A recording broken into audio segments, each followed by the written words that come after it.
Gets Real podcast. I'm Rietta, and today I'm here with Geoffrey, also known as G. Cole. So, G, tell us, how do you deal when the shit gets real? Or just tell us a little bit about yourself.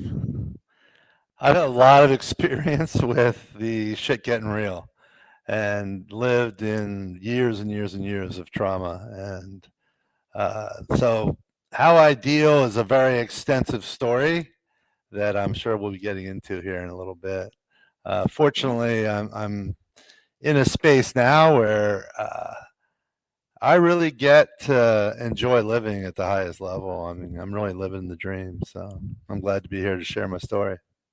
Well, that's definitely a blessing in and of itself. So, congratulations on that. Thank you so much. I had to say, I was very impressed reading your bio when you sent over everything about you. You do so many amazing things, but one thing that really stood out to me was that you're a brave brainwave analysis expert. So, what exactly is that? So I've developed a new science of understanding the mental state of a person through their brainwaves. And that hasn't really been accomplished before. I've been studying EEG technology while doing psychological therapy with thousands of people since 2007, and have developed a whole framework of one, understanding how a person feels and really the areas of their sub and unconscious that are driving how they think, feel, and function. And when the kind of the lessons of life that drive that, when they happen in their life. And so most of the things that are happening with people that they don't like are the result of trauma of some sort.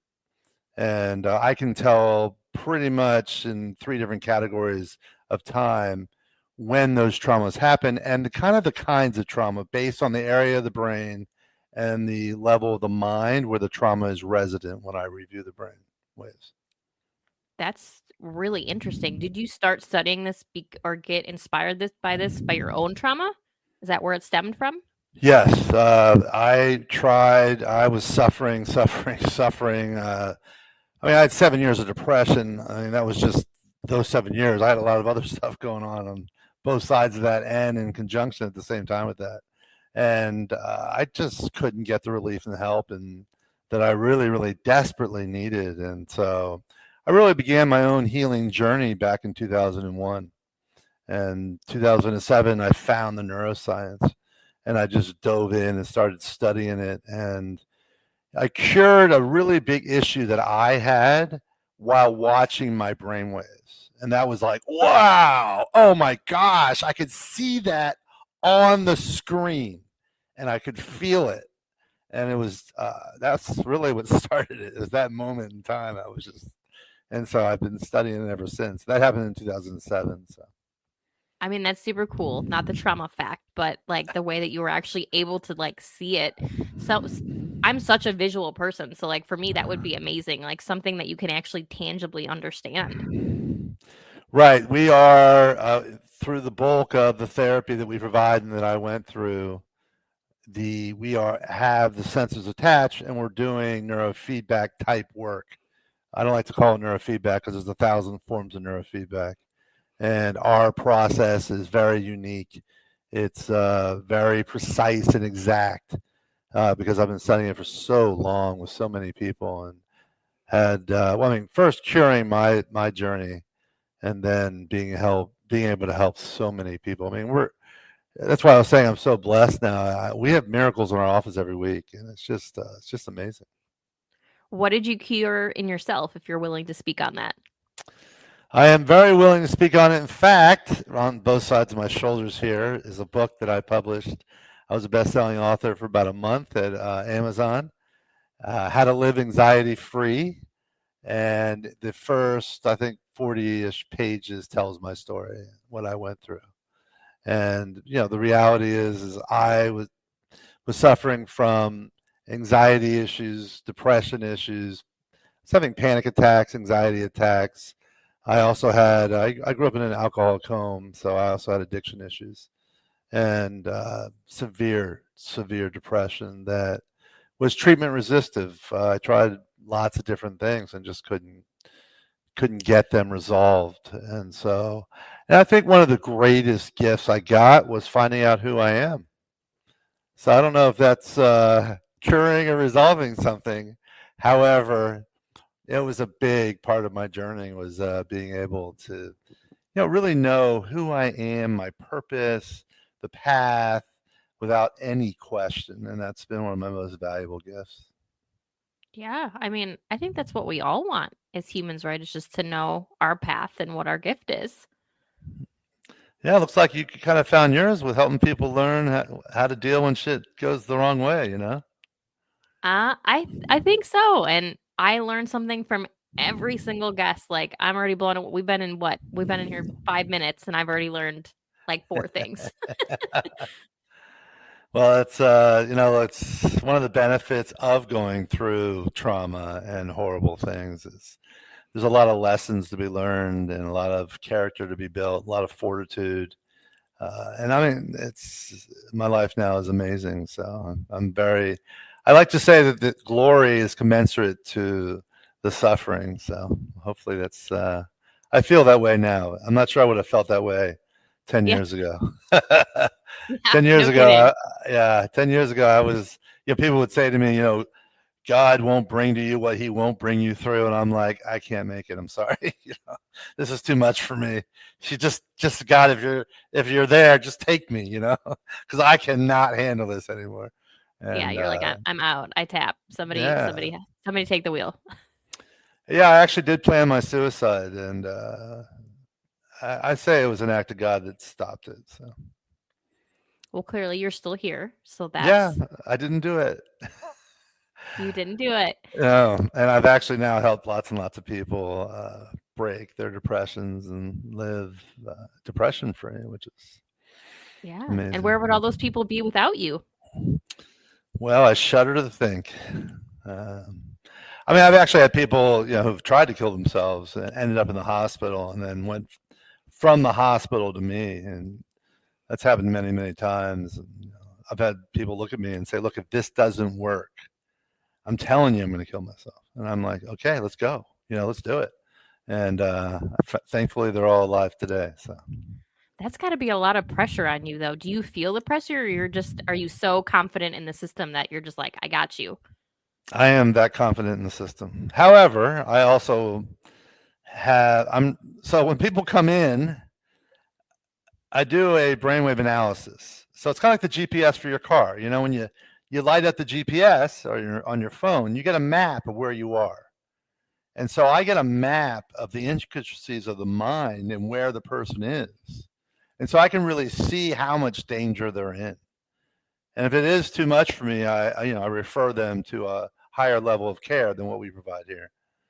So I am very careful, and with that care and the testing and the precision that we have, I can be that confident. I am that confident. That's We have, yeah, fascinating. like 95% of the people that come in have more than 70% improvement in their primary reason for coming. That's an amazing statistic. It's Yeah, that really is amazing statistic for sure. So you mentioned that you saw, like, what was happening to you in your brain, like, directly on the screen. What were you seeing? Was it your anxiety? Was it your depression? What did it look like? so. I actually didn't say this was one of my problems. However, the biggest problem I had was a sleep issue. And when I slept, my body was rejuvenating me to be ready to basically know that I had no reason to live, that I really should kill myself. And Wow. so I would wake up in a deep, dark hole every day. It was horrible. And before I was even thinking, you're coming out of that sleep fog. Before the first thought, it was just a knowing that I should just kill myself. There's no reason for me to even open my eyes and get out of bed. And so I, little by little, started to. I spent some days in bed, just because why get out of bed? And I started to take action because if someone told me that if you can't get right thinking, if you take right action, you can get to right thinking. And so I, started to develop a morning mental fitness routine where I would just do my little morning routine, and my opinion of if I wanted to or not was none of my business. All right. I have to do this. And, I soon learned that when I do that, I wasn't feeling as bad as I was when I woke up. And I kind of built little routines throughout the day to create more positive energy than negative energy. And when I could do that, by the end of the day, I could be feeling okay to pretty good. Eventually, I was actually feeling happy at the end of the day. Then I'd go to sleep and I'd wake up in that deep, dark hole. Nothing I did could fix it. I took meds, I did Reiki, all sorts of stuff. And I was waking up in this deep, dark hole, and I became a very good coper. So I could cope with whatever my body was doing to me. And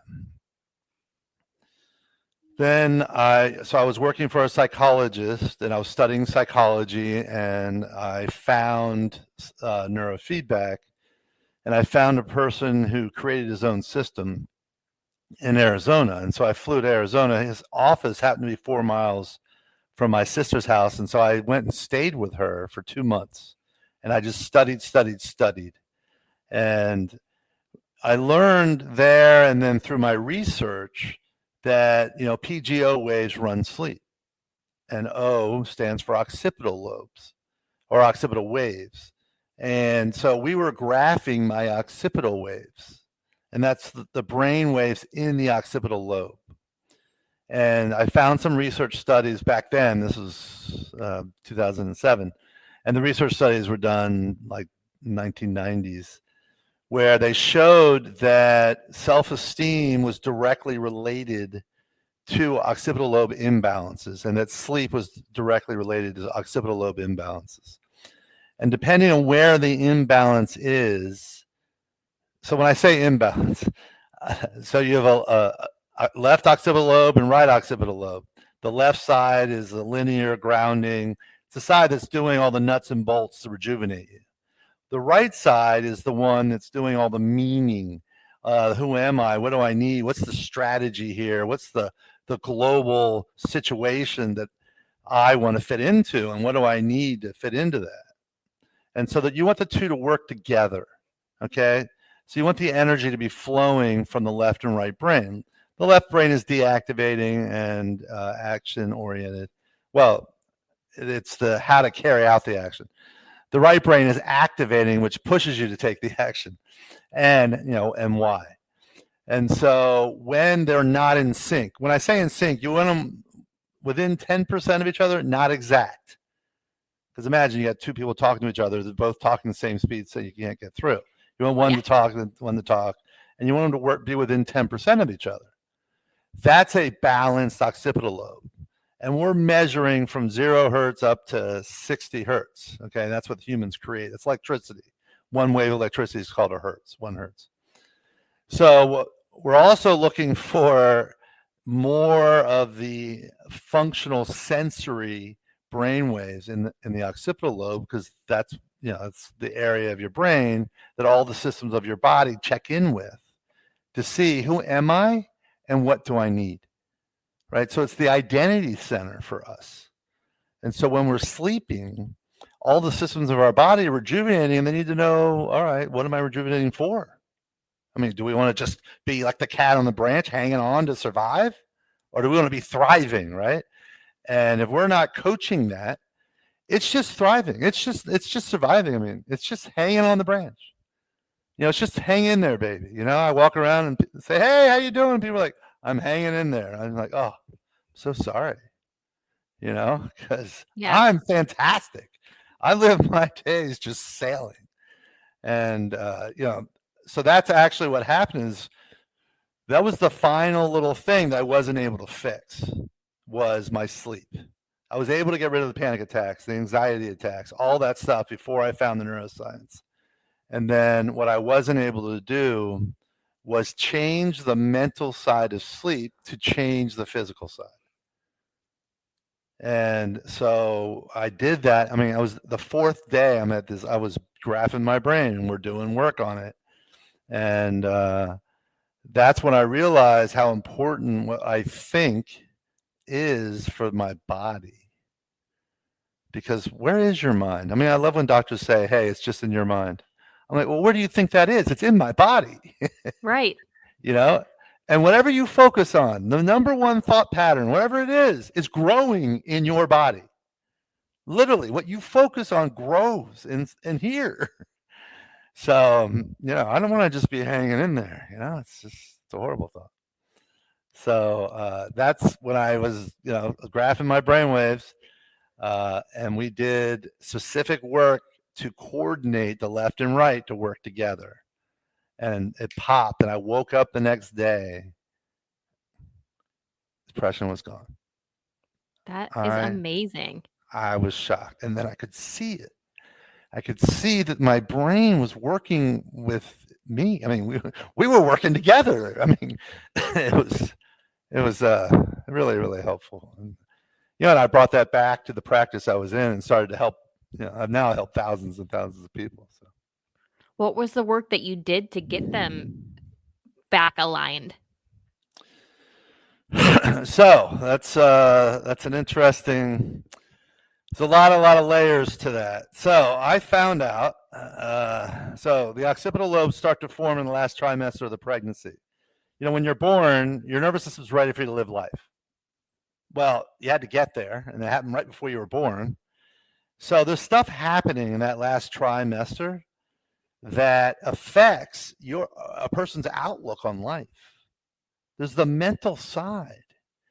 And so I had some issues there that happened. And then when I was born, my mother rejected me and ended up basically not touching me for a full year. Oh my And goodness. so, yeah, and I mean, obviously, as you're aware of that, but I was never aware of that, right? And when I was, up doing the work on the occipital lobe, I was doing the research and talking to the inventor of the system, and he was like, "Well, this is usually due to early life trauma." And so I called up, mom and dad, and said, "Hey, what happened around my birth?" And I heard this story, and I could just feel the sadness that my own mother didn't want me. And Yeah. and the resulting identity was, I must be worthless. I must have no reason to be on this earth if my own mother doesn't want me. And we always had a very strained relationship. I never knew why. I didn't know that she just didn't want me. I was just like, okay, that's a harsh reality. And could Yeah. have used that information earlier. Maybe I was Yeah. 34 at the time, and married with children, and all of that was affected by this fact that I really didn't think I belonged on Earth. So That is wild. so a big part of being able to create the balance was to accept that, hey, my mom was doing the best she could. And I decided actually that day to have a good relationship with my mother, because it's important for my body to know I have that. I didn't really want to have a relationship with that woman that was my mother, but my mother. So I started to, after that, for a long time, I would make it an effort to at least speak to her once or twice a week, and then see her once a week. We'd have lunch, and I ended up, healing her and doing just amazing work with her. A funny little caveat is I also started to say to her, "Hey, Mom, I love you." And for the first 3 or 4 years, she would say, "Thank you," and not say, "I love you" back. And so my mother would very rarely tell me she loved me. And so it was interesting, because finally, after 3 or 4 years, she started to say, "I love you." That And had to we be really. hard to keep saying it and her to say thank you. Did you feel a little like defeated every time she didn't say it back, or did you just kind of pull back from it? So I wasn't really doing it for her to love me. I was really doing it because I realized from the brainwaves that what I do, and remember my previous statement about I had to take action to get to right thinking. And I realized in that path, that my action, my thought process is what I'm building inside of me.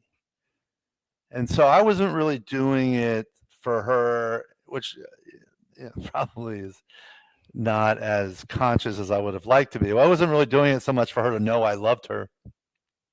I was really doing it to create my brain waves and my nervous system neural pathways to embody loving my mother.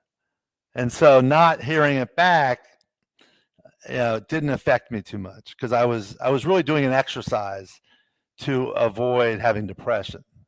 It was kind of self-serving, although we have a great relationship. She's very thankful for that part of my journey because we've been very close. So it's very nice.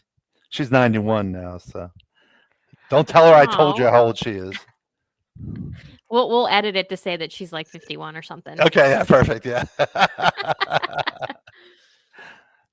So So, is all of this that you're studying, is that all relating back to the neuro psychopsychology that you had mentioned? So in 2001 to 2007, I was working just straight in psychology. 2007, I started to bring in the neuroscience and kind of created a new modality, which is it's a path of neuropsychoeducation. I'm not Okay. really sure whether to call it psychoneuroeducation or neuropsycho. They're both words out there. They both sound And nice. yeah. Well, the point is that we're integrating the neurological therapy with the psychological therapy, Got it. and it's really more a self-guided journey. So we are in the process, as you can see my sign and my shirt and at Supermind, we are unlocking the Supermind in everybody, and our website is supermind.us, Supermind in all of us, for that reason. And our process is a standardized process in 10 sessions to help people fully be aware of how they think affects how the nervous system works. And like Pavlov trained the dog, you can train your nervous system to function the way you want. And we can tell how well you're doing based on your brain waves. So just like the GPS, right? You have that map when you start. Well, we have the 10, actually I have 20 sessions. I have 100 different sessions. However, the standard path is 10. And then if you really want to get, into living a spiritual life in a human body, there's another 10. And that along the way, we're watching the brainwaves to make sure you're on the right path. And that path is to help you be in charge of your nervous system. And so back, originally when, the shit got real, I didn't know how to deal. My nervous system thought it did and took control of me. And we're about 75% unconscious nervous system, right? Subconscious, which basically means when 75 or 80% of my unconscious is deciding how I'm going to act, that I'm asleep. I'm unconscious. I'm living an unconscious life. And I did that for so long. And I just had no idea how to deal. And then through this process, I've gotten to a place where, which I do teach it's the 19th session, to create a love cocoon. Ooh. So I create inside of me and every cell of my body so much love that it emanates off my body. And I'm just walking around in a love cocoon everywhere I go. And when you do that, it's so easy to deal. I mean, I've said it before and I will keep saying it. The world would be very different if we led with love in a lot of things. Well, that is my mission. Remember earlier I said I now know my purpose. My purpose is to help the world become a love-based place. There you And go. I'm shooting for before 2103 because I had a dream that was the year I'm going to die. So I have a little bit of Wow. time, a little bit of time on my hands. You got a little bit of time. So, did all of this inspire you writing your book, How to Live an Anxiety Free Life?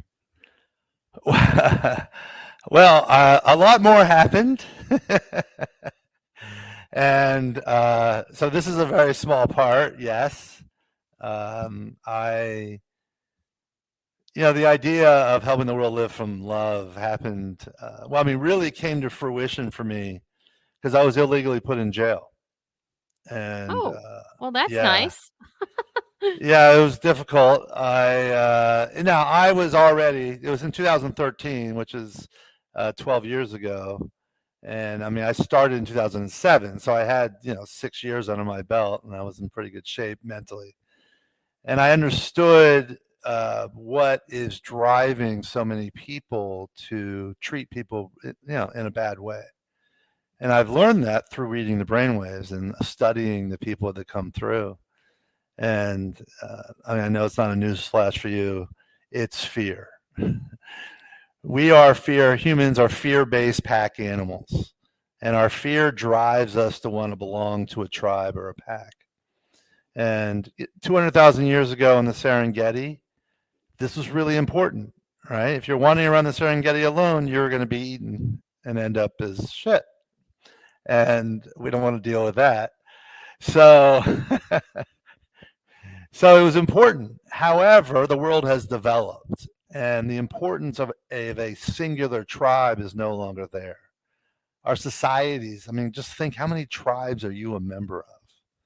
And your unconscious is surveying the environment to see how you can be a part of and not be the lowest person in the totem pole, because the person in the back of the tribe gets eaten by lions, tigers, and bears.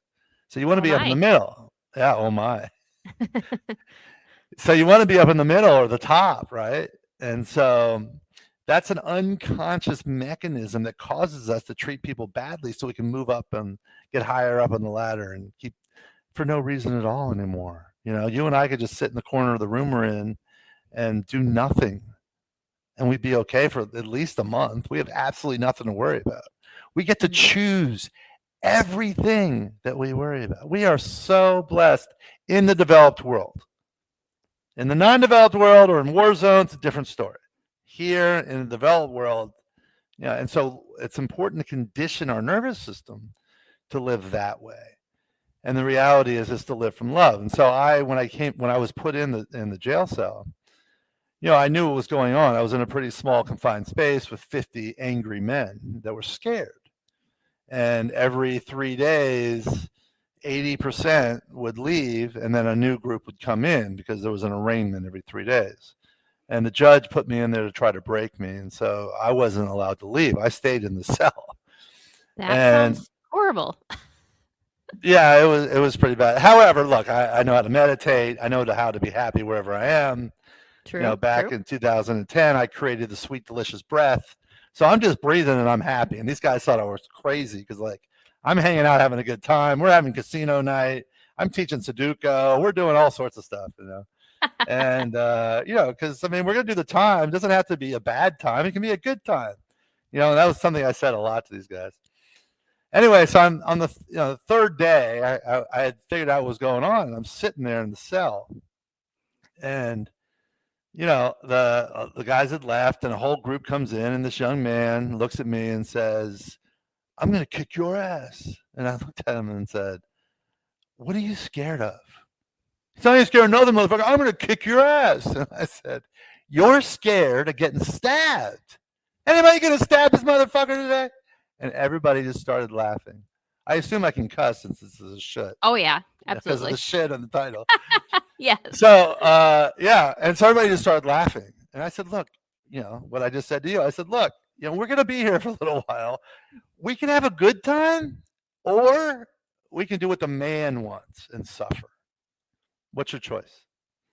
And so I was in that cell, and we kept, the new guys would come in. We kept greeting them and telling them, "Hey, man, we're having a good time in this cell." And there was two cells next to each other. And the other cell, every 3 days, was fighting, because when you're scared in the tribal mechanism or in the group mechanism, if you're a young man, you're scared, you're gonna challenge one of the alphas to get respect, so they don't mess with you. And that's all fear based. And so I recognized that and I flipped it. And I was in that cell for 30 days and then I was transferred to another cell. And I was in that cell for another 30 days. And then finally I was released. And as I was released, I was handcuffed to a guy from that first cell. And he had come in a week before I left. And he said, "Hey, you're that guy." I'm like, "What guy?" "Well, what are you talking about?" And he said, "Because of you in our cell, there was no fighting. And you left. And you haven't been there for 30 days." And I mean, I'm handcuffed to a guy in jail, right? Remember this. He says to me, I'll never forget these words: "You changed the consciousness of our cell. And even when you weren't there, You left your imprint. I changed the consciousness because I infused love into the cell." And so, have you ever seen those studies of the 1/1000th principle of changing a population? No. Well, check that out. They've studied Okay. islands of monkeys. And so if there's 1,000 monkeys on an island and they teach one monkey a new trick or how to use a new tool or something, within 90 days, all 1,000 are doing it. And so the same thing happened in the jail cell. I was one, and if you do the math, every 3 days, 40 people coming in and out for 60 days, I was 1 in 1,000. And I changed the consciousness of the cell. And You made your that own study without even trying. exactly. And that also pinpointed what I'm doing with the world. Here at Supermind, we're helping people live from love instead of fear. You can train, just like Pavlov trained the dog, your cells to generate your energy from love. And all I have to do is treat 7 million people, because there's 7 billion people in the world, and that's 1/1000th. And we'll be Well, you living better in a get to love. work. Well, I have until 2103. That's true. You got a while. You got to do the math. Whatever 7 billion divided by the So, years that you've got left. 7 million. Yeah, that's a good point. Let me see. It's 40 and 39, 79. It's about 100,000 a year. That's a No, lot of less. people. Is that right? I did that on top of my head. All right. I'm impressed. You could do that. I'm not even going to try. I'm, I'm not sure it's right, but all right. I would have no idea. Math is not my strong suit. No, I was close. It's 90,000 a year. That's So a lot of that's people. pretty soon. I'm There you doing about go. 100. I'm doing about 100 a year right now. That's quite So, an increase. well, we are actually right now raising money. We have investors interested to scale what we do. It is a standardized program. So I'm going to be automating it and providing a wearable. So That's awesome. people can do it at home. We're going to be distributing it through psychologists, psychiatrists, doctors, and life coaches worldwide. So all those people can help other people live from love. So There you go. And that's how you reach all those people, because that's a lot for you by yourself. I'm in process. I am definitely in process. I think we'll be there way before 2103.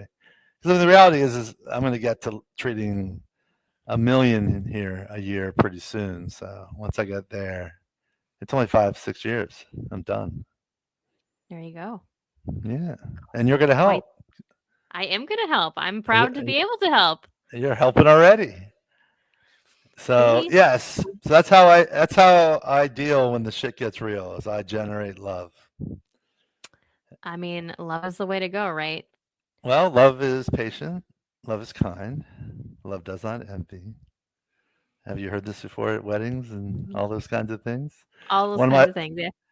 one of my favorites is love does not keep track of wrongs. I keep telling that to my wife. Love doesn't keep track of wrongs. It's like a really good thing. Have you read Lovability by Dr. Holden? I have not. I want to write that down. You Lovability. should. Okay. Yes. He talks about all of that. It was it's a book I really like, and I recommend to a lot of people because it goes back to love, and he talks about the different impact it has. Nice. Yes, I have not read that. However, we have a whole, framework to teach people how to do it and how to live from love. And I mean, I personally have been living from love since like 2006 or seven. Um, that was one of the main formulas that got me out of my depression. And then I had to finally break the sleep pattern at the end there to be totally free of it. So There you go. yeah, I mean, there's some simple formulas to live by love, so it's not that hard, and it's really fun. See, G knows all the things, y'all. So, what final advice would you give to my listeners? You gave a ton, but what little thing can you leave us with? Well, let's get rid of the word should. Should is a shaming word. It's a fear-based word. It's constricting. It's, and move into, hey, I think it's a really good idea. Let's all learn to, if you want to be able to sit in the chair, it's probably a good idea to pull it out instead of you should pull it out. That would be number one. Number two, I would watch the How to Deal When Shit Gets Real podcast as much as possible. Thank you. So yeah, I mean, I would study up that book, Lovability, and any and all text you can find on how to live from love, and know Your that book. my book would be great. Yes, How to Live Anxiety Free. All that is in there. I do have more books coming out. One of my favorites is for parents. It's called Ooh. Proverbs for Dinner. Oh, And I like that. it's a guide for parents to pass on their wisdom of their lives and what they know to their children in a sequence of discussions over dinner that are based on the original Proverbs. However, it's also modernized. And I'm gonna have to get a copy. You'll have to let me know when it comes out. I will. I will. So yeah, I mean, practice living from love. Whatever you practice becomes permanent. So if you're practicing hate, there's going to be a lot of hate. You're practicing anger, there's going to be a lot of anger. If you're practicing love, that's a lot more fun. Yeah. Get some good sleep. Very important. Sleep is very, very important. Coming from the guy who used to not get the greatest sleep, I think we can take you seriously. Yeah, yeah. So those are my two main ones, right? Live from love, get some good sleep. Get some good sleep. I like it. And anybody who wants to get in touch with you, you said it's supermind.us? Yes, we have a contact form there. You can also put my name in from my book, Geoffrey A. Cole, jeffreyacole.com. I have a contact form there. I also have other websites, Real G Cole, Empowered G, howtoliveanxietyfree.com. Why all do you those have so websites. many websites? Well, I had all these ideas that came up. I'm all right, let me just grab that one. So I kept grabbing them. They all point to the same site, obviously. Well, there you go. You guys now have 5 websites to get a hold of G. And G, thank you so much for being here. That was so incredible. I learned so much. I appreciate you. Oh, well, thank you. I appreciate you. Thank you for bringing me on your show. It's been great to be here with you and all of your listeners. And this is How to Deal When the Shit Gets Real, guys. I'll see you all next episode.